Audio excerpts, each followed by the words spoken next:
পঞ্চম শ্রেণীর বইয়ের একটা টপিক, মিশ্র ভগ্নাংশ ও অপ্রকৃত ভগ্নাংশ। মিশ্র ভগ্নাংশ কি, অপ্রকৃত ভগ্নাংশ কি? এখানে একটি মিশ্র ভগ্নাংশ নিয়েছি, 9 সমস্ত 9 ভাগের 2। এখন মিশ্র ভগ্নাংশ কি?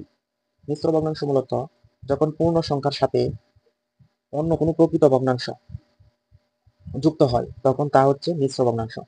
এখন 9 ভাগের 2 আর এটা হচ্ছে সমস্ত বলা হয়। মিশ্র ভগ্নাংশ ক্ষেত্রে পূর্ণ সংখ্যাকে সমস্ত বলা হয়।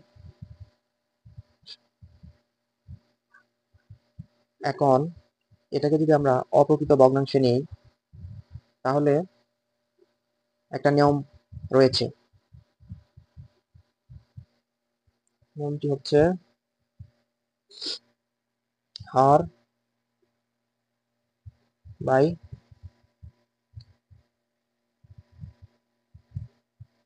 হর গুণন পূর্ণ সংখ্যা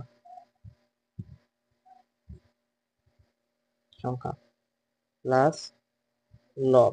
তাহলে এই সূত্র ব্যবহার করা হয় যদি, তাহলে এখানে হর হচ্ছে 9, আবার হর 9, 9 এর সাথে পূর্ণ সংখ্যার গুণ যোগ লব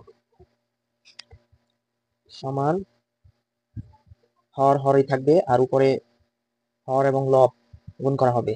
9 নং 81, 81 আর 2 83। এটা হচ্ছে অপ্রকৃত ভগ্নাংশ।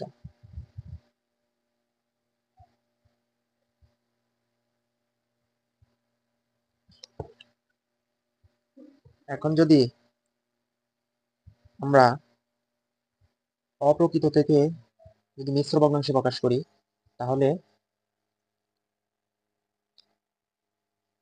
হরকে লবকে হর দিয়ে ভাগ করতে হবে। তাহলে খেয়াল রাখতে হবে 9 এর সাথে এমন সংখ্যা গুণ করতে হবে যেমন 83 ভাজ্যর উপরে চলে না যায়, কাছাকাছি থাকে। তাহলে 9 নং 81 2। তাহলে এখানে